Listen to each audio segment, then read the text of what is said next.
Right now, at this exact moment, advanced Russian S-400 air defense systems are being unloaded at Iran's Bandar Abbas port facility, delivered directly from China in a covert transfer that bypassed every international arms monitoring system.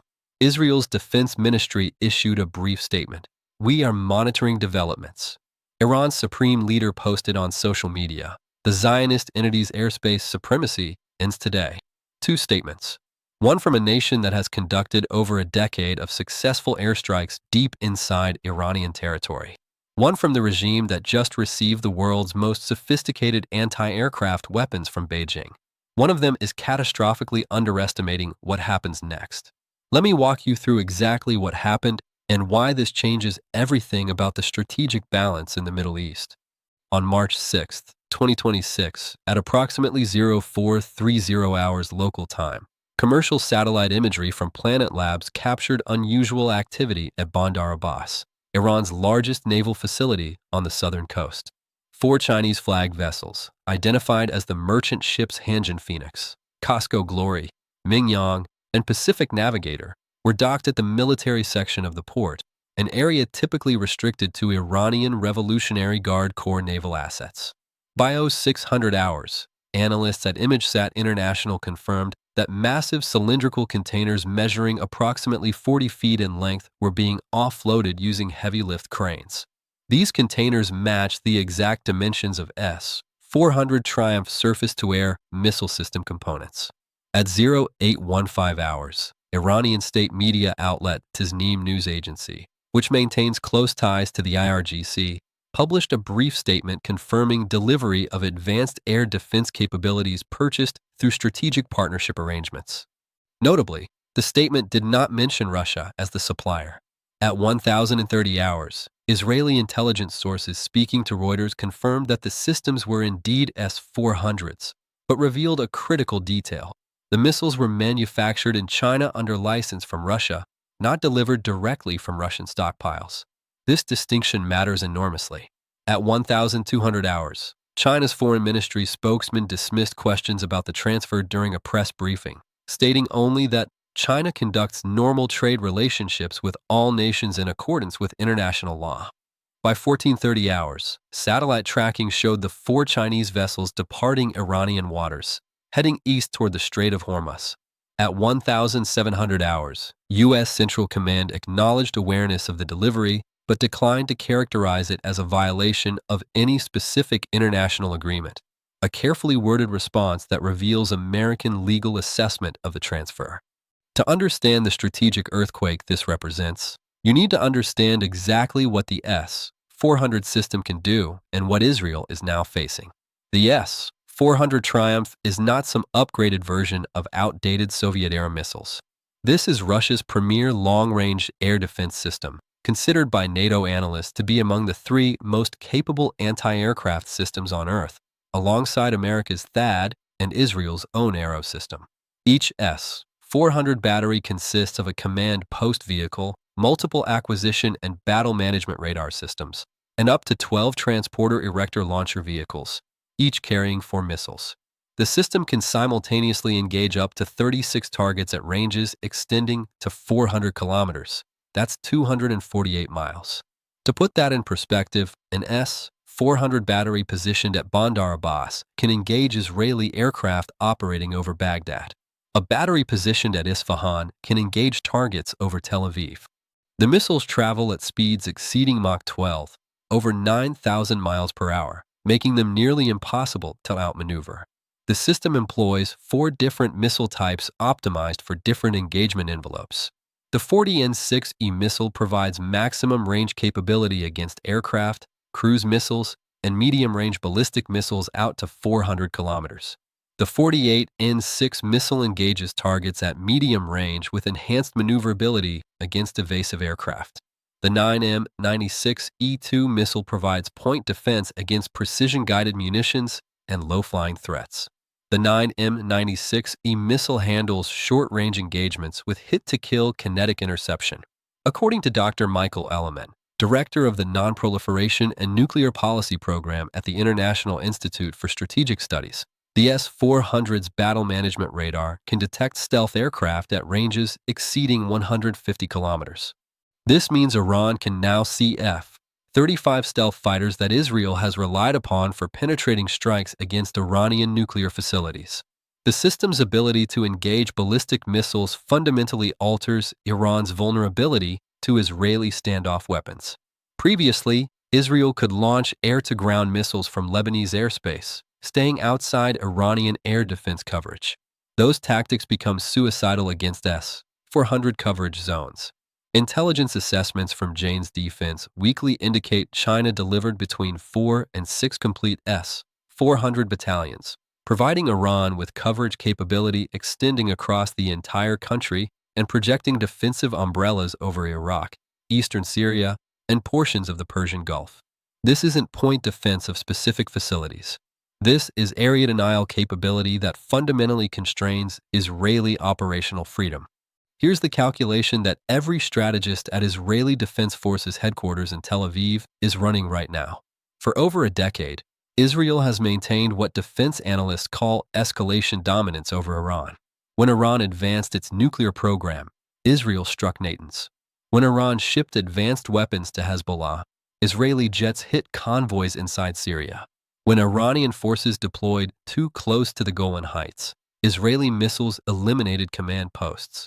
This pattern worked because Israel possessed asymmetric advantage in 3 critical domains: intelligence, air power, and precision strike capability. Israeli intelligence services infiltrated Iranian nuclear programs so thoroughly that they stole the entire nuclear archive from a warehouse in Tehran. Israeli air power operated with near impunity across the region because Iranian air defenses couldn't reliably engage F-35s or even older F-16s, employing standoff weapons and electronic warfare. Israeli precision strike capability meant that even heavily defended targets could be destroyed without risking pilots. Every one of those advantages just took a catastrophic hit. S-400 systems fundamentally alter the air power equation.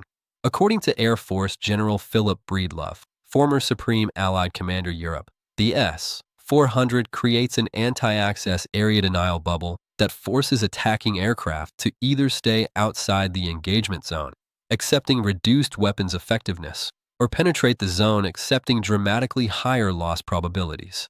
For Israel, which fields approximately 39 F-35 Deer stealth fighters as the tip of its offensive strike capability, losing even 3 or 4 aircraft in a single operation would represent strategic defeat. The Israeli Air Force cannot absorb losses at levels that become acceptable in great power conflicts. Every F-35 costs $120 million. Every pilot requires a decade of training. Israel cannot replace losses through industrial mobilization the way larger powers can. From Iran's perspective, the S-400 delivery accomplishes exactly what Tehran has sought for 20 years: credible deterrence against Israeli military action. Iran's previous air defense network consisted primarily of domestically produced systems based on outdated technology, supplemented by Russian S-300 PMU-2 systems delivered in 2016. Those S-300s provided point defense of critical facilities but lacked the range and capability to establish area denial. Israeli pilots planned missions around S-300 coverage, staying outside engagement zones, or using electronic warfare to degrade radar effectiveness. Against S-400s, those tactics become exponentially harder. The system's multiple radar frequencies make jamming far more difficult. Its extended range eliminates safe standoff positions. Its ability to engage multiple targets simultaneously prevents saturation attacks from overwhelming defenses. Dr. Uzi Rubin, former director of Israel's Missile Defense Organization, explained in a 2024 analysis that the S-400 doesn't have to shoot down every attacking aircraft to achieve strategic effect. It merely needs to impose unacceptable loss probabilities that make the cost of military action exceed the benefit. The deeper game here involves China's strategic calculation and what Beijing gains from arming Iran with weapons that directly threaten Israeli security. This delivery didn't happen because Chinese officials felt charitable toward Tehran. This is strategic positioning for a multipolar confrontation with the United States, and its allies. According to Dr. Rush Doshi, director of the China Strategy Initiative at the Brookings Institution, China has systematically pursued what he calls blunting strategies designed to reduce American military advantages in Asia by creating multiple simultaneous challenges that divide U.S. attention and resources. Arming Iran with S-400s achieves several Chinese objectives simultaneously. First, it complicates American military planning across two theaters. If Israel requests American support for strikes against Iranian nuclear facilities, U.S. forces must now account for sophisticated Russian-designed air defenses that could threaten American aircraft alongside Israeli ones. The U.S. Air Force would need to dedicate B-2 stealth bombers, F-22 Raptors, and extensive electronic warfare and suppression of enemy air defense assets to any major operation against Iran. Those assets cannot simultaneously support operations in the Pacific if conflict erupts with China over Taiwan. Second, it strengthens China's position in the Middle East energy markets. Iran controls the world's second-largest natural gas reserves and fourth-largest oil reserves. A militarily stronger Iran that can resist Western pressure becomes a more reliable energy partner for Beijing. Chinese energy companies have signed massive development deals with Iran exceeding $400 billion over 25 years. Those investments only pay off if Iran remains stable and independent. Third, it demonstrates to potential Chinese partners that Beijing can deliver militarily significant support despite Western pressure. Russia supplied S-400s to Turkey despite NATO objections, demonstrating reliability to Ankara. China supplying S-400s to Iran despite Israeli and American opposition sends the same signal across the global south. Nations considering strategic orientation toward China see concrete evidence that Beijing backs its partners with weapons that work. Russia's role in this transfer is deliberately ambiguous, but strategically significant. Moscow originally developed the S-400 and licensed production technology to China in 2014. Chinese versions, designated HQ-9B, incorporate domestic components but maintain compatibility with Russian-manufactured missiles and radars. According to analysis from the Center for Strategic and International Studies, Russia likely approved this specific transfer even though Chinese firms manufactured the systems, because Moscow views anything that complicates American and Israeli operational planning as beneficial to Russian strategic interests. Russia and Iran have deepened military cooperation dramatically since 2022, with Iranian drones supporting Russian operations in Ukraine and Russian advisors helping Iran develop ballistic missiles. Mark Galeotti, Senior Associate Fellow at the Royal United Services Institute, explained that Russia sees Iran as a strategic partner in creating a multipolar world order that constrains American power. Enabling Iranian air defenses serves Russian interests even if Moscow didn't directly profit from the sale. The nightmare scenario that Israeli defense planners now confront looks like this. Iran completes nuclear weapons development while protected by S-400 air defenses that make preventive strikes prohibitively costly. Here's how that pathway unfolds. Intelligence assessments from the International Atomic Energy Agency indicate Iran has already enriched uranium to 60% purity at underground Fordow facility. Weapons-grade enrichment requires 90% purity, a technical step that Iran demonstrated capability to achieve within weeks if it chooses. International inspectors currently maintain monitoring equipment at declared Iranian nuclear facilities, but that access could end at any moment if Iran decides to expel inspectors, as it has threatened repeatedly. Without inspectors, Iran could enrich to weapons grade and fabricate nuclear devices within 3 to 6 months, according to estimates from the Institute for Science and International Security. Israeli military planners have always assumed that if Iran approached genuine weapons capability, Israel could conduct preventive strikes, destroying enrichment facilities and weapons development sites before Tehran achieved operational nuclear arsenal. That assumption rested on Israeli ability to penetrate Iranian airspace and strike hardened underground targets. S-400 systems fundamentally challenge that assumption. Each major Iranian nuclear facility can now be protected by overlapping S-400 coverage zones that force Israeli aircraft to either stay outside and employ standoff weapons with reduced effectiveness against hardened targets, or penetrate and accept potentially catastrophic losses. If Israel loses 6 F-35s and 12 pilots striking Fordow, did the mission succeed even if the facility is destroyed? What happens when Iran rebuilds enrichment capability within 2 years while Israel requires 5 to 7 years to replace lost aircraft and reconstitute pilot experience? The strategic logic that made preventive strikes viable, trading aircraft for permanent elimination of existential threats, collapses when the threat can reconstitute faster than the strike capability can regenerate. Iran's supreme leader Ali Khamenei understands this calculation perfectly. In a February 2026 speech, he stated that our defensive capabilities ensure that the Zionist entity cannot prevent our legitimate nuclear energy program from achieving its full potential. That's diplomatic language for nuclear weapons development protected by air defenses that make military prevention impossible. Israeli Prime Minister Benjamin Netanyahu responded that Israel will never allow Iran to obtain nuclear weapons, and we possess capabilities that our enemies cannot imagine. That's equally diplomatic language for options that might include special operations sabotage, cyber attacks, and covert actions rather than conventional airstrikes. But those asymmetric approaches have already been tried repeatedly. Israeli intelligence has assassinated multiple Iranian nuclear scientists. Stuxnet cyber weapons destroyed centrifuges at Natanz. Mysterious explosions have damaged Iranian facilities dozens of times. None of these actions permanently stopped Iran's program. They imposed delays measured in months or years, but Iran consistently reconstituted capabilities. If conventional military strikes become too risky, Israel exhausts options for preventing Iranian nuclear weapons. There are 3 scenarios for how this plays out, and the probability distribution should terrify anyone concerned about Middle East stability. Scenario 1 is diplomatic resolution through renewed negotiations, and I'm going to assign this approximately 30% probability. For diplomacy to succeed, several conditions must align simultaneously. The United States must offer Iran sanctions relief significant enough to justify Tehran accepting permanent limits on nuclear enrichment.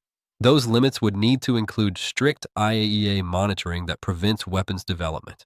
Iran must accept those restrictions despite having just acquired air defenses that theoretically protect nuclear facilities from military action. Why would Iran compromise now when it holds stronger cards than ever before? The logic only works if Iranian leadership prioritizes economic development over nuclear weapons capability. There's evidence that segments of Iranian society and even parts of the government want exactly that outcome. Iran's economy has suffered catastrophically under sanctions. Inflation exceeds 40%. Youth unemployment approaches 40%. Brain drain sees educated Iranians immigrating in massive numbers. Reopening Iranian oil exports and reconnecting to international banking could provide economic relief that stabilizes the regime and improves living standards. President Masoud Pezeshkian, elected in 2024, represents the reformist faction that historically favored nuclear compromise. But Pezeshkian doesn't control nuclear policy. Supreme Leader Khamenei does, and Khamenei has rejected every previous comprehensive agreement. The United States faces domestic political obstacles to offering sufficient sanctions relief. Congressional Republicans would oppose any deal that lifts major sanctions without absolutely ironclad verification measures that Iran would never accept. Previous nuclear agreements collapsed partly because verification requirements became impossible to satisfy politically. Still, 30% probability isn't zero. Diplomatic back channels between Washington and Tehran have continued even during periods of maximum tension. Omani mediators have facilitated talks. European powers want diplomatic resolution to prevent regional war. If serious negotiations begin within the next 30 days and both sides demonstrate willingness to compromise on core positions, de-escalation remains possible. Scenario 2 is limited military action that doesn't escalate to full-scale war, and I'm assigning this 45% probability, making it the most likely near-term outcome. Here's how controlled escalation unfolds. Israel conducts covert operations targeting S-400 systems before they become fully operational. Special forces teams infiltrate Iran and plant explosives. Cyber attacks compromise battle management systems. Sabotage damages radar components during transport from ports to deployment sites. These actions stay below the threshold of conventional airstrikes and provide Israel plausible deniability. Iran responds with limited retaliation, perhaps missile strikes on Israeli military facilities through proxy forces in Syria or Iraq, calibrated to demonstrate resolve without causing mass casualties that would trigger massive Israeli counterattack. Both sides signal restraint while demonstrating capability. The United States imposes additional sanctions on Chinese companies involved in the S-400 transfer, seeking to deter future deliveries without triggering direct military confrontation with Beijing. Israel accelerates development of counter S-400 technologies, including advanced electronic warfare systems, loitering munitions designed to hunt radars, and potentially directed energy weapons that can disable missile sensors.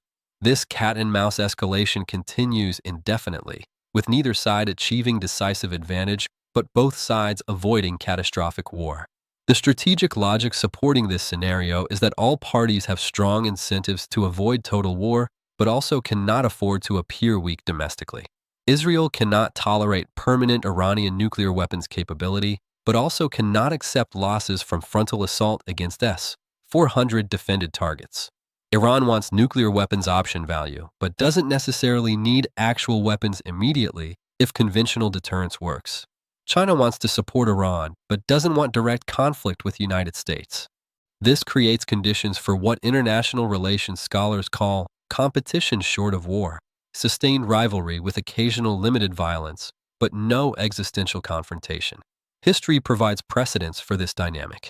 The Cold War between United States and Soviet Union lasted 4 decades with numerous proxy conflicts, but no direct superpower war. India and Pakistan have maintained nuclear standoff for 25 years with occasional border clashes, but no total war. Israel and Iran have already been conducting shadow war for 15 years with assassinations, sabotage, and proxy battles that stay below full warfare threshold.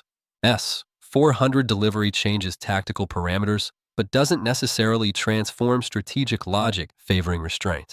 Scenario 3 is the catastrophic escalation pathway that leads to regional war, and I'm assigning this 25% probability, low enough to avoid panic, but high enough to require serious contingency planning. Here's the nightmare sequence. Israel concludes that S-400 systems eliminate military options for preventing Iranian nuclear weapons and decides that striking now, before systems become fully operational and integrated, represents the final opportunity to prevent existential threat. Israeli F-35s conduct massive coordinated strikes against multiple Iranian nuclear facilities, accepting aircraft losses as necessary cost. Israel simultaneously launches hundreds of cruise missiles and loitering munitions attempting to overwhelm and suppress S-400 systems. Some missiles get through. Fordow suffers damage but isn't completely destroyed due to deep underground protection. Natanz takes significant hits. Isfahan facilities are degraded. But Israel loses 7 F-35s to S-400 engagements, catastrophic losses that represent nearly 20% of the entire stealth fighter fleet. Iran retaliates with everything available. Thousands of ballistic missiles launch toward Israeli cities and military bases. Hezbollah and Lebanon fires over 100,000 rockets across the northern border. Iranian proxy forces in Iraq and Syria attack U.S. bases. Iranian naval forces deploy mines across Strait of Hormuz and attack commercial shipping with anti-ship missiles. The United States faces impossible choice: support Israeli ally with direct military intervention or preserve freedom of action by limiting involvement. President Trump, facing domestic pressure and instinctive support for Israel, orders strikes on Iranian missile facilities and IRGC command centers. B. 2 stealth bombers hit targets across Iran. U.S. Navy launches Tomahawk cruise missiles from submarines and destroyers. Within 72 hours, the Middle East is engulfed in the largest military conflict since the 2003 Iraq War. Oil prices spike above $120 per barrel as Strait of Hormuz closes. Global economy tips into recession. Civilian casualties mount as Iranian missiles hit Israeli cities and Israeli strikes hit Iranian urban areas. Regional states face pressure to choose sides. with Gulf monarchies hosting American bases becoming potential Iranian targets. This scenario remains less likely than controlled escalation primarily because the costs are so catastrophic that rational actors should avoid it. But rationality isn't guaranteed when domestic politics, ideology, and existential threat perceptions drive decision-making. Israeli leadership genuinely believes Iranian nuclear weapons represent existential threat. Iranian leadership genuinely believes regime survival requires resistance to Western pressure. Those incompatible threat perceptions create conditions where miscalculation can trigger unintended war. Watch for 5 critical indicators in the next 72 hours that will reveal which scenario is materializing. First, Israeli military movements. If reserve units begin mobilization or Israeli Air Force conducts unusual training exercises involving long-range strike profiles, operational preparation is advancing. Israeli military readiness doesn't necessarily mean imminent strikes, but it establishes capability to act quickly if political decision is made. Second, diplomatic communications. If United States and Iran schedule direct talks, or if European foreign ministers begin intensive shuttle diplomacy, diplomatic track remains active. Conversely, if talks collapse or scheduled meetings get canceled, likelihood of military action increases. Third, Chinese government statements. If Beijing expresses concern about regional stability or offers mediation services, China may be attempting to preserve de-escalation. If Chinese officials defend arms sales and resist Western pressure, Beijing has chosen confrontation over compromise. Fourth, S-400 deployment timelines. Commercial satellite imagery will reveal when systems move from Bandar Abbas port to operational deployment sites. The gap between arrival and operational capability represents window when systems are most vulnerable to Israeli action. If systems reach full operational status without Israeli interference, scenario 1 or 2 becomes more likely. If Israel acts during deployment phase, scenario 3 probability increases. Fifth, Iranian nuclear facility activity. IAEA inspectors monitor enrichment levels continuously. If Iran suddenly ejects inspectors, or if monitoring equipment goes offline, Tehran may be preparing nuclear sprint toward weapons capability.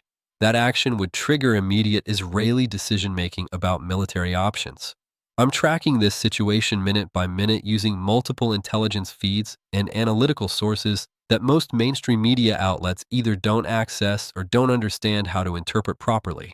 When the next development breaks, when S-400 systems move to deployment sites, when Israeli cabinet meetings produce policy decisions, when diplomatic initiatives succeed or fail, you need to understand what it means, and you need that understanding immediately, not 3 days later when newspapers finally explain context.